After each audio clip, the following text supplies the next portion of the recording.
Good afternoon. I'm Aaron Blank, President and CEO of the Fearey Group, live from Life Science Innovation Northwest, which is the Washington Biotechnology and Biomedical Association's annual conference. This is the 15th annual conference, and I'm here right now with the Senior Vice President of Strategy and Innovation for Phillips, and this is Dr. Helen Routh, who just finished her talk at lunch. She keynoted on a couple points in particular about innovation and sort of what do we need to do as a sector, as a healthcare sector, as an industry, a life science industry, to move us forward. And so I'll start there with it. Helen, I appreciate you joining me today.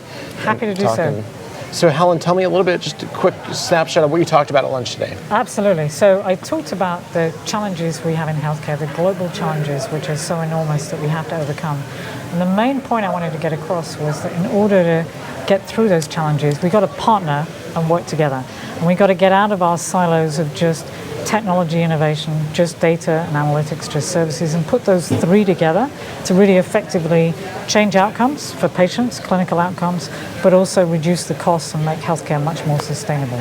So real message was about partnering, thinking about how we partner differently, and also about risk sharing. It's a different model. What are you seeing in partnerships that you think needs to change? Because it feels like here in the Northwest, we're really good at collaborating. We're really good at having those conversations. But it seems like there's a lot more that we could be doing. What should we be doing in partnerships? Right. So in partnerships, there's a couple of things. One is connecting between the technology, the data, and the services, right? Not just sticking in our own silos.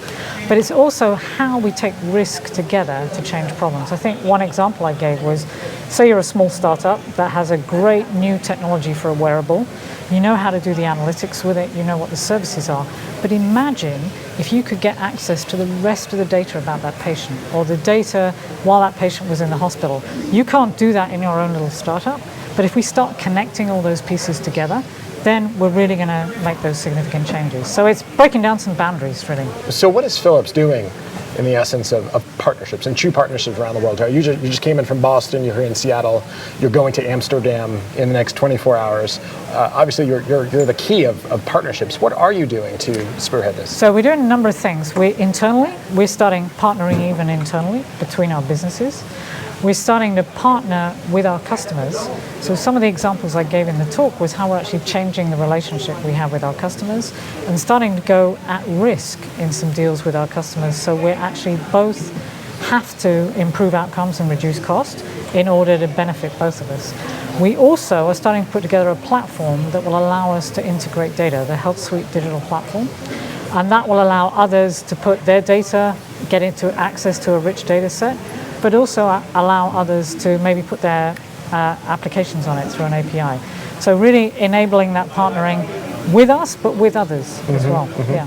So beyond partnership, you said in your talk today that when you're going to be 90 years old, which seems like that's going to be in 80 years. Very good, thank you. 50% of the population will have a chronic illness. Yeah. How do we change that?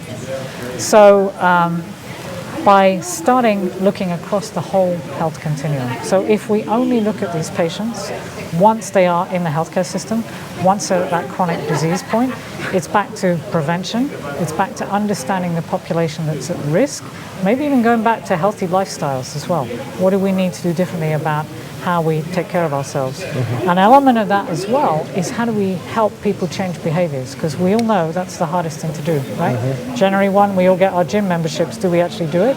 Imagine if you're a patient that's been told you're at risk. How do we help them do some of those things? So we've got to work together across there to actually change that number. So 2.5 million people are uninsured today, globally. And U.S. healthcare is 7 times the average of healthcare costs around the world.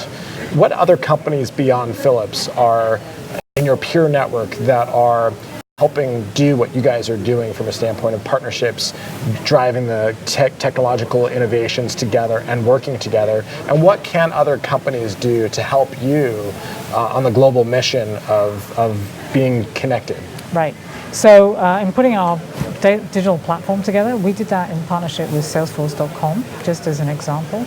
There's a number of other companies we work with. In fact, somebody came up to me here at the end of the talk, and unbeknownst to me was a small startup that was here in the Northwest that is working with us on some applications to improve efficiency in radiology workflows.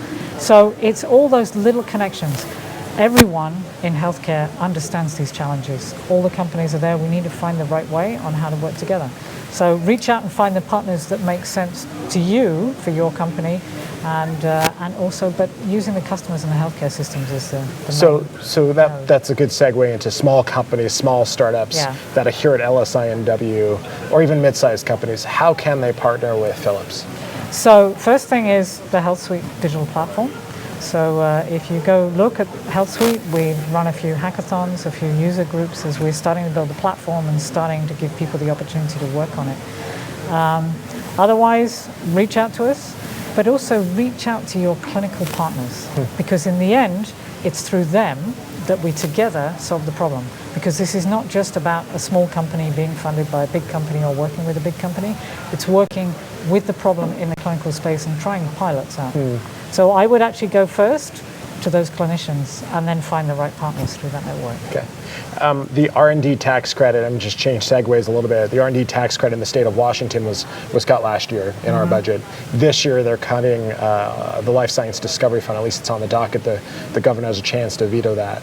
We're one of 7 states in the country that no longer has the R&D tax credit. How do we compare to Boston, where you live? What's the difference between our biotech and life sciences industry in comparison to Boston? Yeah, I think in a way they're similar. There's a unique piece here in the Northwest. I spent 12 years living here, so I worked in Boston myself, and I've also worked with University of Washington, Washington State a few times. I'm familiar with the community here, and you have an interesting community because it's the life science plus technology with Microsoft, with some of the other high-tech companies as well. So it's here. Boston is much more, to my mind, the more hospital-focused piece. So they both have pros and cons. The R&D tax credit, that's tough to deal with, but we still have a big facility here in Washington State. So you started your career here, or across. You worked in ultrasound early on. Was that here at Phillips? Yes. 12 years. 12 years in this space. You ran a global research lab. You did a business as well as the research lab. Looking back on your career, what has been the greatest accomplishment, and what's one thing that you'd give towards a startup here that's looking to make a difference? Yeah, I've been very lucky to do such a wide variety of things. I think, though, I still go back to when I was an engineer, and the piece I worked on, I walked into a clinical trial in a hospital, and I saw somebody using what I worked on a patient and changing an outcome for a patient. That still, from way early in my career, is the most significant thing to me, and it reminds me why I do what I do. My advice to anyone here is focus on solving those problems and solving problems for the patients, and you can't go wrong. Helen, thank you so much. This is Helen Routh, the Senior Vice President of Strategy and Innovation for Phillips. I appreciate your time today. Thank you.